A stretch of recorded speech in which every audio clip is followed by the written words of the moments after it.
میں نے اپنے بیٹے کو اس وطن کے لیے، اس قوم کی جو فوج کی وردی ہے وہ پہنا کے بھیج دوں کہ یہ اس ملک کی حفاظت کرے.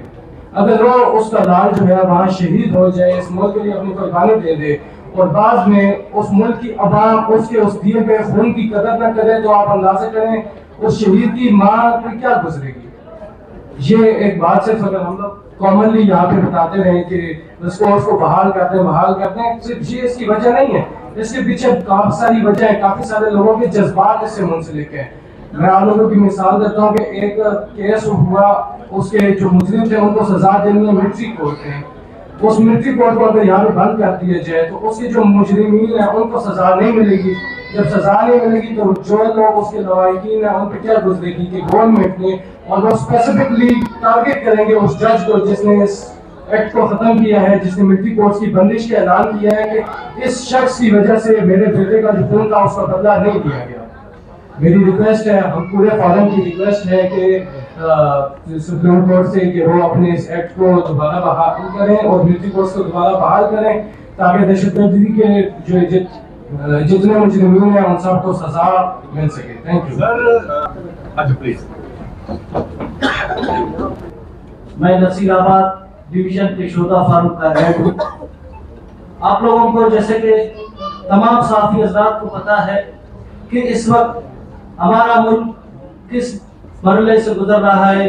دہشت گردی عروج پر ہے. حالیہ واقعات میں اب دیکھیں پستی میں ہمارے 14 فوجی جوانوں کو شہید کیا گیا، تربت میں ہمارے